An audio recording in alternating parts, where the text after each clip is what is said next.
नमस्कार दोस्तों, स्वागत है आप सभी साथियों का एक स्मार्ट स्टडी पर। साथियों, आज है 4 दिसंबर 2025। आरआरबी ग्रुप डी के पहले शिफ्ट के 100% रियल और ऑथेंटिक क्वेश्चंस आज के इस वीडियो में देखेंगे। तो जितने साथी लोग पेपर देकर आए हैं वो भाई मिला लीजिएगा, और जिनका पेपर बाकी है साथियों, आप हमें इस वीडियो के नीचे कमेंट बॉक्स में कमेंट करके जरूर बताइएगा आपका पेपर कब है और किस शिफ्ट में है और कितना दूर आपको एग्जाम सेंटर दे रहा है। चलिए तो बिना देरी किए हुए देखते हैं साथियों आज के सभी शिफ्ट के क्वेश्चंस। इससे पहले मैं आपको बता दूं, जितने भी एक्सपेक्टेड क्लासेस आ रही है ना, जिसमें टॉप 100 क्वेश्चंस मैं आपको करवा रहा हूं डेली, जिसमें 50 क्वेश्चन साइंस के जो टॉपिक से क्वेश्चंस पूछे जा रहे हैं और top 50 question current affairs, total 100 question एक ही वीडियो में डेली करवा रहा हूं। अगर आपने वो सब क्लासेस नहीं देखी है तो फिर क्या ही कर सकते हैं, जाकर देख लेना। बाकी करेंट अफेयर्स का मैराथन मैंने करा दिया है, उसको भी देख लेना, डिस्क्रिप्शन में लिंक मिल जाएगा आपको। और ये जो एक्सपेक्टेड क्लासेस है ये तो आपको देखना ही है, बहुत इंपॉर्टेंट है, ठीक है। तो चलिए साथियों देख लेते हैं आज के क्वेश्चंस। सभी से रिक्वेस्ट रहेगा वीडियो को लाइक जरूर कर देना और अपने दोस्तों के साथ शेयर करना। एक क्वेश्चन था, पौधे लैंगिक प्रजनन क्यों करते हैं? देखिए ऑप्शन के अनुसार बनाना था, हालांकि मैं आपको बता देता हूं। देखिए पौधे जो है ना, कई महत्वपूर्ण कारणों से लैंगिक प्रजनन यानी सेक्सुअल रिप्रोडक्शन करते हैं। यह प्रक्रिया उन्हें आनुवांशिक विविधता, ठीक है, प्रदान करती है। यही आपको ऑप्शन में भी दिया हुआ था, विविधता, ठीक है, जेनेटिक डाइवर्सिटी, जो कि आपको चुनना था, यही आपका आंसर हो जाता, ठीक है, जो प्रजातियों के अस्तित्व और विकास के लिए महत्वपूर्ण है साथियों, ठीक है। आगे देखिए क्वेश्चन था, भारत में पाई जाने वाली समुद्री मछली इनमें से कौन सी है? तो भारत में कई सारी समुद्री मछली पाई जाती है, ऑप्शन के अनुसार बनाना था।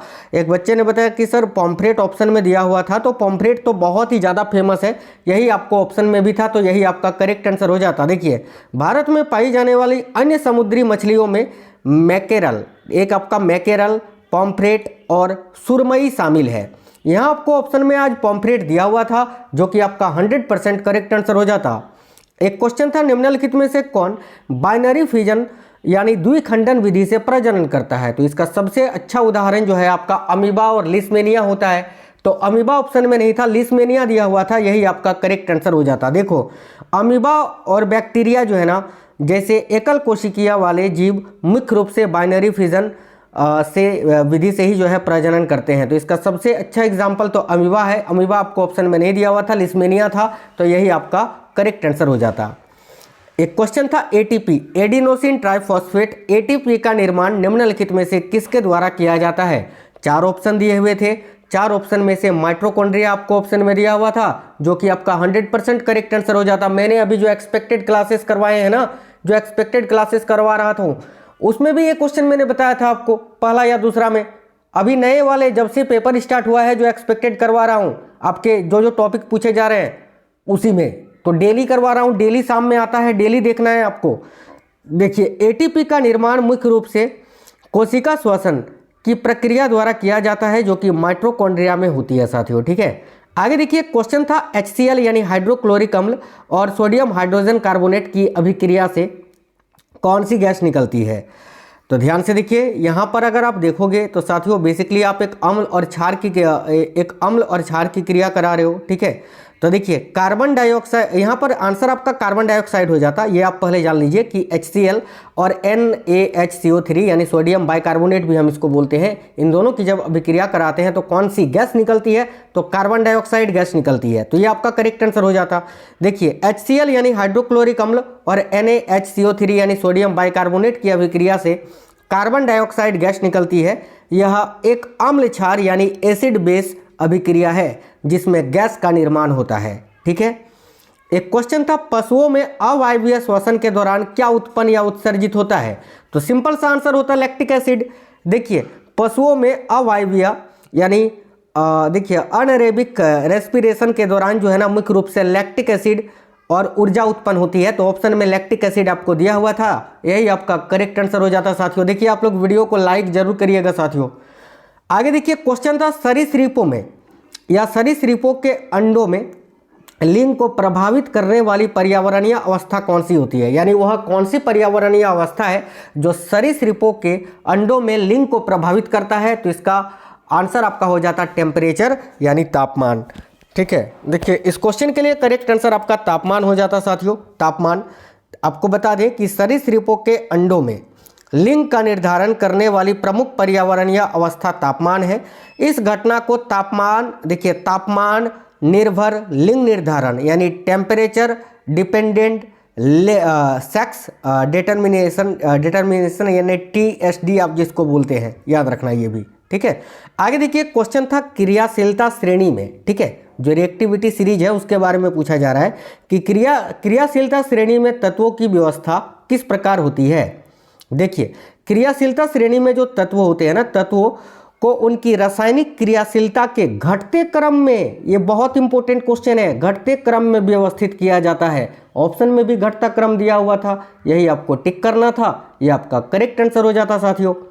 देखिए आगे क्वेश्चन था कार्बन 13 समस्थानिक का भार क्या होता है यार, तो सिंपल 13 AMU आप कर देते, ठीक है। ये 13 के जगह पर 13 के बाद केवल AMU लगा देते तो ये इसका आंसर आपका हो जाता, तो 13 AMU इस क्वेश्चन के लिए करेक्ट आंसर होता। देखिए कार्बन 13 समस्थानिक का सटीक परमाणु भार लगभग 13.00335 AMU होता है, यानी परमाणु द्रव्यमान इकाई। ये जो AMU होता है इसको हम परमाणु द्रव्यमान इकाई बोलते हैं, एटॉमिक मास यूनिट, ठीक है।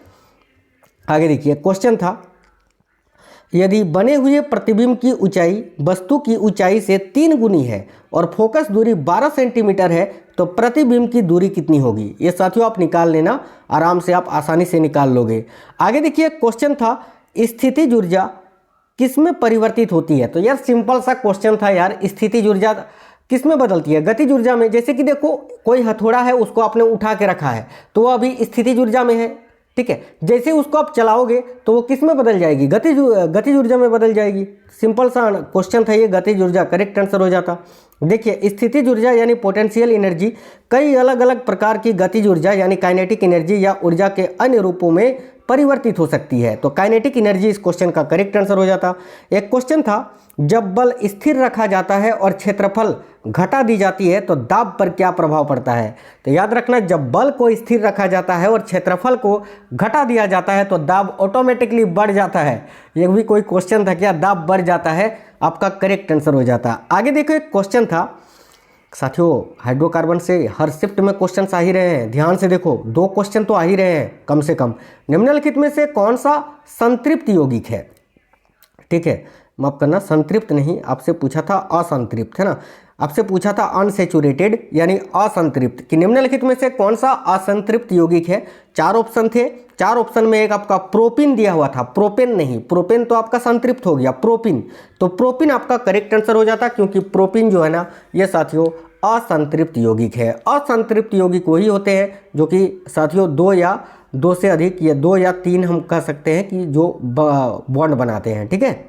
आगे देखिए क्वेश्चन था परमाणु संख्या किसके बराबर होता है, तो देखिए परमाणु संख्या बेसिकली हम किसको बोलते हैं, नाभिक में जितना भी नाभिक में उपस्थित जो प्रोटॉन की संख्या होती है वो उसी को हम परमाणु संख्या बोलते हैं, ठीक है। तो नाभिक में उपस्थित प्रोटॉन की संख्या, जैसे हाइड्रोजन में प्रोटॉन की संख्या 1 होती है इसीलिए जो है ना इसका परमाणु संख्या 1 है। हीलियम में प्रोटॉन की संख्या 2 होती है इसीलिए इसका परमाणु संख्या 2 है। लिथियम में प्रोटॉन की संख्या 3 होती है इसीलिए इसकी परमाणु संख्या 3 है। इसी तरह याद रखना है आपको।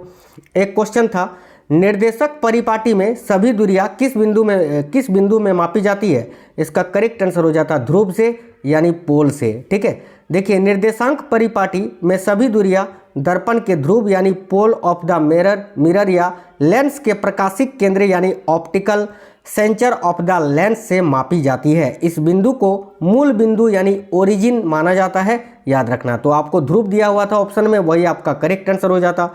कनेक्टिव टिश्यू यानी संयोजी ऊतक में कोशिकाएं कैसी होती है ये आपको पूछा था, तो ऑप्शन में ढीली ढाली दिया हुआ होगा तो यही आपका करेक्ट आंसर हो जाता, ठीक है। देखिए कनेक्टिव टिश्यू यानी संयोजी ऊतक में कोशिकाएं अन्य ऊतकों की तुलना में एक दूसरे से काफ़ी दूर स्थित होते हैं और उनके बीच बहुत अधिक खाली स्थान जिसे मैट्रिक्स या अधात्री कहा जाता है साथियों, याद रखना ये स्थित होता है।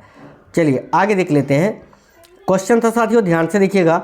वर्ल्ड हंगर इंडेक्स 2025 में भारत की रैंक क्या है। एक बच्चे ने बताया रैंक पूछा था, एक बच्चा बोल रहा है सर रैंक नहीं पूछा था कौन जारी करता है, तो दोनों ही आपको बता देते हैं, ठीक है। दोनों आपके लिए इंपॉर्टेंट है क्योंकि पेपर लंबा है, रिपीट होगा। देखो हंगर इंडेक्स 2025 में जो भारत की रैंक है वो 102 है, ये मैंने आपको पढ़ाया हुआ है करेंट अफेयर्स में। साथियों अगर आपने करेंट अफेयर्स वाला क्लास नहीं देखा है ना तो जाकर देख लीजिए, टॉप 666 करंट अफेयर्स करवाया है मैंने एक ही वीडियो में, लिंक डिस्क्रिप्शन में भी है, चैनल के अंदर भी मिल जाएगी, इसको देख लेना, सारे क्वेश्चन सही से आ रहे हैं। अब देखो 2025 के ग्लोबल हंगर इंडेक्स में भारत 123 देशों में से 102वें स्थान पर है। भारत को गंभीर भूख की श्रेणी में वर्गीकृत किया गया है, जिसका स्कोर अगर आने वाले शिफ्टों में पूछे तो 25.8 है, याद रखना। बाकी देखिए ग्लोबल हंगर इंडेक्स आयरिश मानवीय संगठन, एक आपका साथियों कर्सन वर्ल्ड वाइड, और जर्मन सहायता एजेंसी एक है आपका बेल्थुंगर हिल्फे के द्वारा संयुक्त रूप से जारी किया जाता है। ठीक है, आगे देखिए क्वेश्चन था रक्षा मंत्रालय ने किस वर्ष को सुधार वर्ष के रूप में घोषित किया है? इसका करेक्ट आंसर हो जाता 2025 को। आगे बढ़ने से पहले आपको बता दें हमारा जो दूसरा वाला चैनल है साथियों, जिसका नाम है स्मार्ट स्टडी 2.0, यहाँ पर मैं ये करेंट अफेयर्स के सारे टॉपिक्स करवा रहा हूँ अभी ग्रुप डी के लिए स्पेशली। आप लोग अभी जाकर देख ही लेना, यहाँ पर वो सारे टॉपिक्स आपको मिल जाएंगे जिन जिन टॉपिक से पेपर में क्वेश्चन पूछे जा रहे हैं। बाकी मैराथन क्लासेस भी मिलेंगे वहाँ करेंट अफेयर्स के आपको, ठीक है, तो जाकर जरूर देखना। तो 2025 करेक्ट आंसर हो जाता। आइए इसके उद्देश्य के बारे में जान लेते हैं। तो इसका उद्देश्य है 2025 में मंत्रालय का रक्षा क्षेत्र में सुधारों को गति देना, ताकि भारतीय सशस्त्र बलों को एक तकनीकी रूप से उन्नत और युद्ध के लिए तैयार बल बनाया जा सके। आगे क्वेश्चन था साथियों करेंट अफेयर्स का, मार्च 2025 में भारत द्वारा शुरू किए गए ऑपरेशन ब्रह्मा का उद्देश्य किस घटना के जवाब में था? तो देखिए इसका करेक्ट आंसर आपका क्या होता, मार्च 2025 में भारत द्वारा शुरू किया गया ऑपरेशन ब्रह्मा म्यांमार में आए एक विनाशकारी भूकंप के जवाब में मानवीय सहायता और आपदा राहत प्रदान करने के उद्देश्य से था। ठीक है, तो ये आपका करेक्ट आंसर हो जाता। इसके अनुसार जो भी आपको ऑप्शंस दिए हुए थे, ऑप्शन तो नहीं मिल पाए हैं। एक क्वेश्चन था नवंबर 2025 में आयोजित C40 वर्ल्ड मेयर्स समिट किस शहर में आयोजित हुआ? तो इसका करेक्ट आंसर होता ब्राजील के रियो डी जेनेरियो में।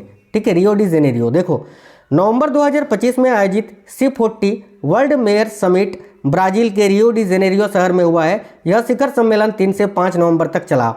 साथियों आपको बता दें 2.0 मैंने बताया ना, वहाँ पर मैंने टॉप 50 करेंट अफेयर्स का एक क्लास कराया है अभी। ठीक है, टॉप 50 करेंट अफेयर्स का देख लेना, लगभग 13-14 हज़ार साथियों ने उसको देखा होगा, है ना। टॉप 50 क्वेश्चंस है, उसमें केवल नवंबर 2025 के इंपॉर्टेंट करेंट अफेयर्स है। अब उस वीडियो को अभी जाकर देख लेना, क्योंकि नवंबर से क्वेश्चन कल भी पूछा है, आज भी पूछ रहा है, यानी नवंबर पहले अक्टूबर तक पूछ रहा था करेंट अफेयर्स, अभी नवंबर तक भी पूछने लगा। जाकर उस वीडियो को जरूर देख लेना अभी। ठीक है, आगे देखिए क्वेश्चन था नवंबर 2025 में, देखिए रीजिंग नॉर्थ ईस्ट इन्वेस्टर समिट होगा है ना। समिट 2025 के दौरान 2025 खेलों में नॉर्थ ईस्ट गेम्स का आयोजन किसके द्वारा करने की घोषणा की गई है? तो देखिए इसकी घोषणा साथियों युवा मामले व खेल मंत्रालय के द्वारा किया गया है, भारत सरकार। तो अगर आपको ऐसा मंत्रालय दिया हुआ था ऑप्शन में तो युवा मामले व खेल मंत्रालय हो जाता, और अगर कोई मंत्री दिया हुआ था तो मनसुख मांडविया इस क्वेश्चन का करेक्ट आंसर हो जाता। ठीक है, आगे देखिए क्वेश्चन था नवंबर 2025 में ISSF वर्ल्ड चैंपियनशिप राइफल या पिस्टल 2025 का आयोजन कहाँ किया गया? देखिए ये भी नवंबर का क्वेश्चन है ना, पूछ रहा है ना, तो उसको जाकर देख ही लो। नवंबर 2025 में ISSF वर्ल्ड चैंपियनशिप राइफल का आयोजन मिस्र के काहिरा में किया गया। तो मिस्र का काहिरा आपको ऑप्शन में दिया हुआ था, यही आपका करेक्ट आंसर हो जाता। याद रखना यह चैंपियनशिप 6 से 18 नवंबर 2025 तक आयोजित हुई थी। आगे देखिए क्वेश्चन था फैक्सकॉन कंपनी भारत में कितने मिलियन डॉलर का निवेश करेगी?